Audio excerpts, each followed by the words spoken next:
আসসালামু আলাইকুম। আশা করছি যে যার অবস্থান থেকে সুস্থ ভালো আছেন। আলহামদুলিল্লাহ আমরাও বেশ ভালো আছি। স্ক্রিনের যে ফলটা দেখতে পাচ্ছেন এটা অনেকেই চেনেন। এটাকে স্প্যাশন, আনারকলি অথবা ট্যাং ফল বলে। এটা আমি বিভিন্ন চ্যানেলে ফেসবুকে কক্সবাজারের বিচে খেতে দেখেছি। তখন থেকে ইচ্ছে ছিল এটা খাবার। গত শুক্রবার আমার ছেলে কক্সবাজারে গিয়েছিল। ওকে আনতে বলেছিলাম। একটা ফলের দাম ৳১০০। ফলটা বেশ টকটক। এটার ভর্তা রেসিপি আপনাদের সঙ্গে শেয়ার করব। সেই সাথে আমার বেশ কিছু বন্ধুরা আমি আনারস মাখা দেখিয়েছিলাম, তখন তারা আনারস কাটাটা দেখতে চেয়েছিল। আমার আনারস কাটা দেখাতে কিছুটা দেরি হয়ে গেল, তবে আজকের ভিডিওতে আমি আনারস কাটাটাও শেয়ার করব।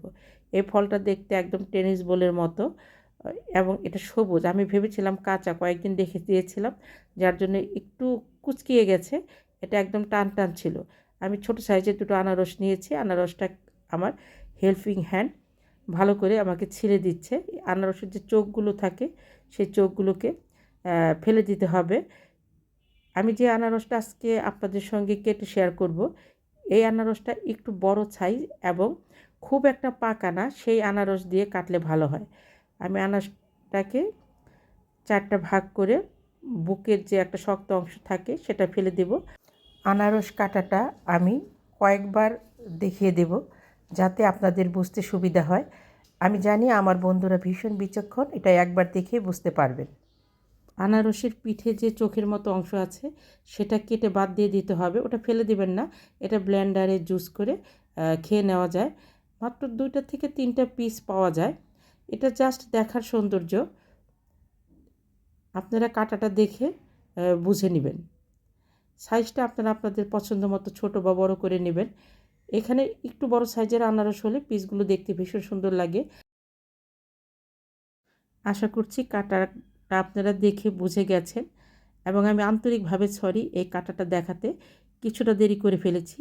এটা লম্বা খাটো আপনারা আপনাদের পছন্দ অনুযায়ী কেটে নেবেন।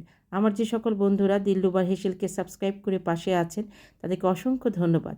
আর যে সকল বন্ধুরা আমার রেসিপিগুলো দেখছেন এখনও সাবস্ক্রাইব করেননি, প্লিজ দেখতে দেখতে সাবস্ক্রাইব করে দিবেন। সেই সাথে আপনাদের লাইক দিতে ভুলবেন না। আপনাদের একটা লাইক আমাকে এগিয়ে যেতে অনেকটা সাহায্য করবে। অনেক নতুন নতুন বন্ধুর কাছে আমার রেসিপিগুলো পৌঁছে দেবে। আমি যে ফলটা এনেছিলাম সেই ফলটাকে এখন মাখবো এবং এটা মেখে খেয়ে বলবো খেতে কেমন লেগেছিল। ফলটা দেখতে কাঁচা লাগছে, সবুজ সবুজ, কিন্তু ভেতরে দেখতে পাচ্ছেন ভেতরে কিন্তু পেকে গেছে। এটা আমাদের দেশে উৎপন্ন হয়।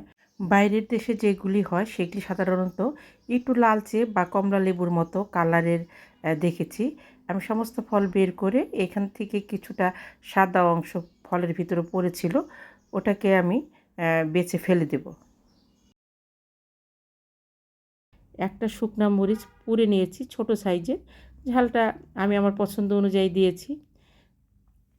খুব সামান্য বিট লবণ এবং সামান্য চিনি দিয়ে মেখে নেব, আর কোনো কিছুই দেব না। এই ফলটা খেতে আমার কাছে ভীষণ ভালো লেগেছে। টক টক, ফলটাতে মিষ্টি নেই, আমি একটু চিনি দিয়ে ফলটাকে মিষ্টি করে নিয়েছি। টক ঝাল মিষ্টি হয়েছে। এটা খেতে ভালো লেগেছে কারণ 2 দিন ধরে আমার বেশ জ্বর, যার জন্য আমার কাছে খেতে ভালো লেগেছে। ওরা এটা কক্সবাজারে বিচে খেয়েছিল, ওদের কাছে ভালো লাগেনি, কাজেই ওরা এটা বেশি আনেনি। ভেবেছে আমি হয়তো খেতে পারবো না, ফেলে দেব।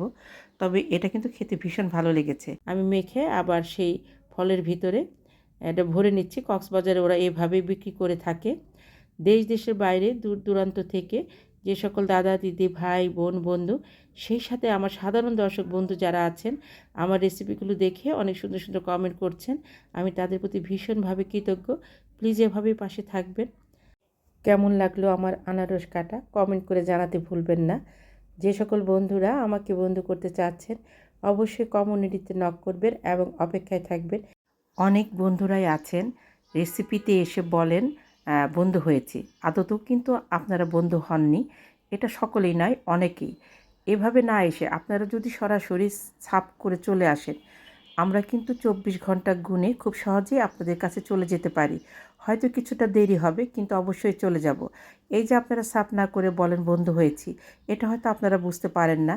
এটা কিন্তু বোঝা যায় যে কে সাপ করেছে বা কে সাপ করেননি। বিষয়টা অবশ্যই খেয়াল রাখবেন। আপনাদের সুস্বাস্থ্য কামনা করে বিদায় নেব। নিজে ভালো থাকবেন, অন্যকে ভালো রাখবেন। আল্লাহ হাফেজ।